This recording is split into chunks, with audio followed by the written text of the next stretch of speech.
প্রিয় দর্শক, বিরতির পর আবারও স্বাগত জানাচ্ছি একুশে টেলিভিশনের নিয়মিত প্রভাতী আয়োজন একুশে সকালের আজকের এই আয়োজনে। দর্শক, আমাদের সাথে আছেন আজকে আমাদের বিশেষ এই আয়োজনে প্রয়াণ দিবসে ফাহিম হোসেন চৌধুরী। তো আমাদের কবি রবীন্দ্রনাথ ঠাকুর একই ধারাভাবে কবি, নাট্যকার, ছোট গল্পকার, সঙ্গীত স্রষ্টা, ঔপন্যাসিক, প্রাবন্ধিক। তো আপনি এটাকে কিভাবে বিশ্লেষণ করবেন? আমি বলি কবিগুরুর পুরা জীবনটা ৮০ বছর প্রায়। ওখানে উনি গান রচনা করেছেন ২,০০০-এরও বেশি, ২,০০০-এর বেশি।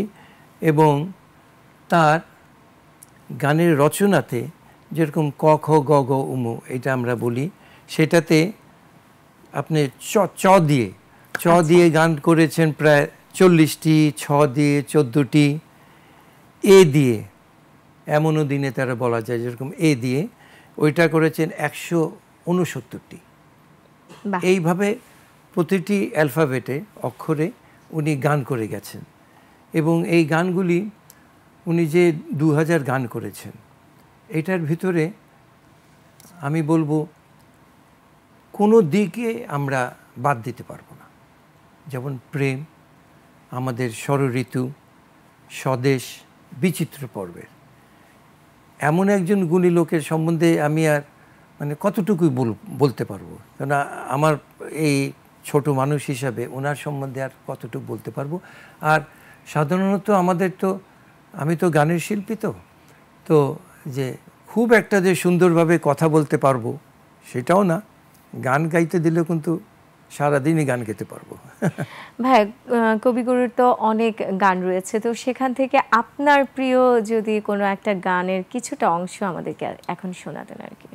যেটা বলি, একটি গান শৈলজারঞ্জন উনি বলেছিলেন এক জায়গায়, উনি সকালবেলা রাত্রিবেলা একটা চিরকুট ওনার কবিগুরুর টেবিলে রেখে গেছেন।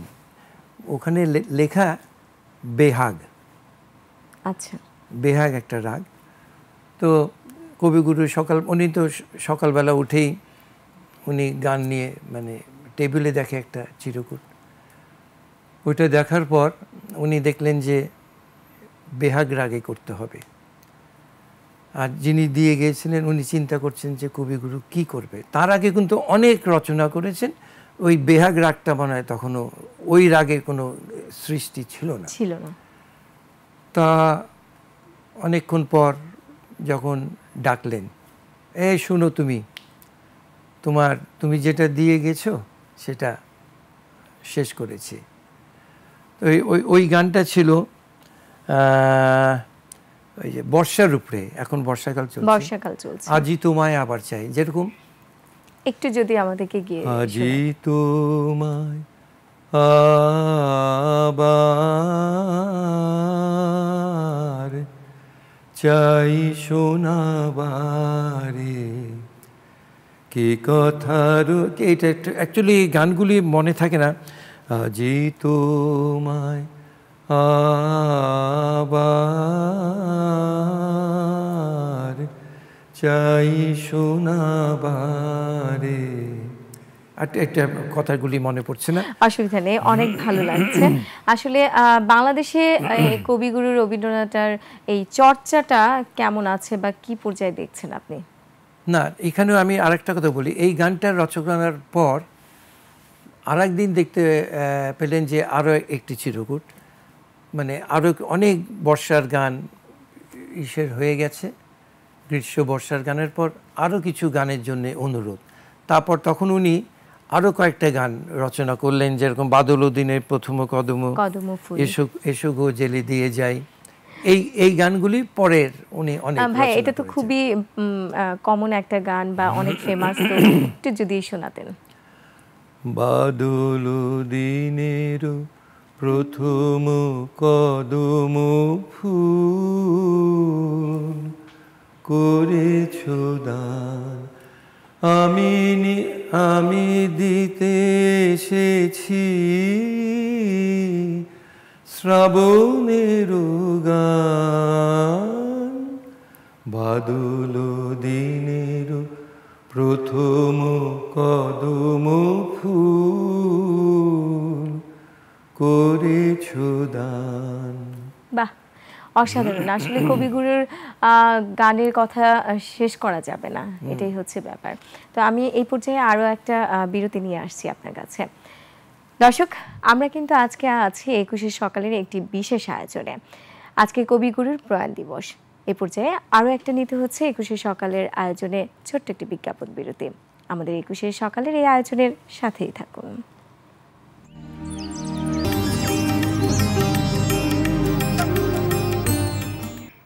প্রিয় দর্শক, বিরতির পর আবারও স্বাগত জানাচ্ছি 21শে টেলিভিশনের নিয়মিত প্রভাতী আয়োজন 21শে সকালের আজকের আয়োজনে।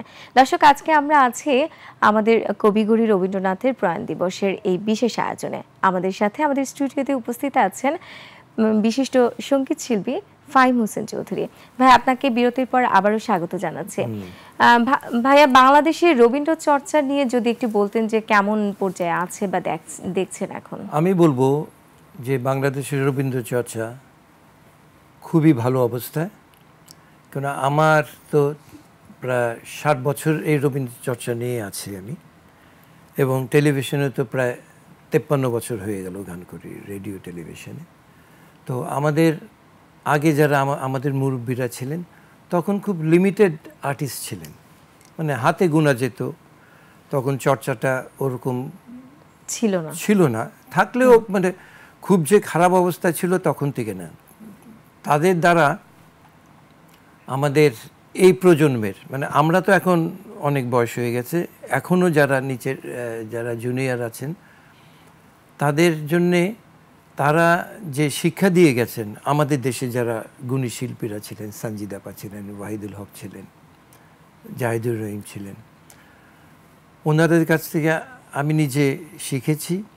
এবং এখন আমি মনে করি বাংলাদেশের রবীন্দ্র চর্চা, আগে আমরা বলতাম পশ্চিম বাংলায় অনেক অনেক আমাদের থেকে অনেক উপরের দিকে, কিন্তু এখন বলবো যে আমরা কিন্তু পিছিয়ে নেই। মানে তাদের সমকক্ষ কিংবা তাদের থেকে ভালো খারাপ সেটা আমি বলতে চাই না। তাদের অনেক শিল্পী, জনগণ অনেক বেশি, আমাদের চর্চাটা এখন চলেই যাচ্ছে। এবং বহু সংগঠন যারা আমরা প্রতিনিয়ত প্রতি মাসে সঙ্গীত একটা আমরা অনুষ্ঠান করেই থাকি রবীন্দ্র চর্চার, এবং আমি বলবো যে ভবিষ্যতে আরও সুন্দর হবে আশা রাখি। ভাইয়া, যতটুকু জানি যে কবিগুরু শৈশবে তার মাকে হারিয়েছেন, তারই ধারাবাহিকতায় পরবর্তীতে দেখা গিয়েছে তার স্ত্রী এবং সন্তান এবং আত্মীয় স্বজনকেও হারিয়ে একেবারেই একাকিত্ব জীবনযাপন করছিলেন। তো তার এই মৃত্যু দর্শন নিয়ে যদি কিছু একটু বলতেন। এটা কবিগুরুর জীবনটা তো খুব সুন্দরভাবে কেটেছে, আমি বলবো না। তাদের জমিদারি ছিল, জমিদারের পতন আবার উত্থান, সব দিক দিয়ে তো ছিলেন, কিন্তু তার জীবনে খুব স্ত্রী চলে গেলেন, তার সন্তানরা চলে গেলেন। সেটার জন্যে তার যে ভিতর থেকে যে একটা সঙ্গীত চেতনা এবং মর্মে ব্যথা ছিল, যে তার রচনাতে তাকে অনেক সাহায্য করেছে, কিন্তু এই ব্যথা তাকে অনেক গান লিখবার সাহায্য করেছেন এবং অনেক কবিতা এগিয়ে নিয়ে গেছেন। যেরকম ওনার সন্তান যেটা মারা যায় কলেরাতে হয়ে, মানে কলেরা হয়েছিল, মারা যাওয়ার পর উনি যখন ট্রেনে যাচ্ছিলেন, তারপরে দেখে যে আকাশে জ্যোৎস্নার কোনো মানে কমতি ছিল না, তখনই তিনি গান রচনা করে ফেললেন, আজ জ্যোৎস্না রাতে, আজ জ্যোৎস্না রাতে সবাই গেছে বনে হায়, বসন্তের এই মাতাল সমীরণে আজ জ্যোৎস্না রাতে সবাই গেছে বনে। এই যে তার সৃষ্টি, উনি কোথায় যাচ্ছেন, কি করছেন, তার ভিতরেই কিন্তু গান রচনা করে ফেললেন। এমন মানে যদি বিশ্বকবি, তাই জন্যই তো উনি বিশ্বকবি, এবং এত গান রচনা করেছেন, এত কাব্য রচনা করেছেন, সেটাই আশ্চর্য। ভাইয়া তুমি রবে নীরবে আমাদের যদি একটু 2 লাইন শোনাতেন। তুমি রবে নীরবে হৃদয়ে মম, তুমি রবে নীরবে নিভৃতে কি নিবিড় নীরবে নিভৃতে পূর্ণিমা। তাই গানগুলি অ্যাকচুয়ালি মনে থাকে না। ভাই আমার একটু শেষ পর্যায়ে আমরা না আরেকটা গান, এটা আমি শেষ করতে পারিনি, অবশ্যই। যেরকম আজি তোমায় আবার চাই। জি আজি তোমায় আবার চাই শোনাবারে, যে কথা শুনাইছি বারে বারে, আজি তোমায় আবার চাই শোনাবারে। সেই সময় আরেকটি বর্ষার গান করেছিল, একটা 2 লাইন শুনাই। মন মোর মেঘের সঙ্গী উড়ে চলে দিক দিগন্তের পারে, নিঃসীম শূন্যে শ্রাবণ বর্ষণ সঙ্গীতে, রিমি ঝিম রিমি ঝিম রিমি ঝিম। ভাইয়া নতুন প্রজন্মের কাছে কি প্রত্যাশা আপনার? আমি বলবো আমার সবচেয়ে উপদেশ থাকবে, ছোট মানুষে বলছি, সবচেয়ে আগে ভালো মানুষ হতে হবে। একদম ভালো মানুষ যদি না হই, আমার ভিতরে যত প্রতিভা থাকুক সেটা কিন্তু বেশি দিন থাকবে না, একদিন ফুটে উঠবে যে আমি খারাপ, এবং ওইটা মানে এটা চলতে থাকবে না। তাই আমি সকলকে বলবো, আমরা ভালো মানুষ হওয়ার চেষ্টা করি, সৎ থাকার চেষ্টা করি, জীবনকে আরও সুন্দরভাবে নিয়ে যাই, এবং মুরব্বীদের সম্মান করা, আমাদের এই সম্মানটা চলে গেছে, কেউ কাউকে সম্মান করি না, এটা আমাদের করতেই হবে।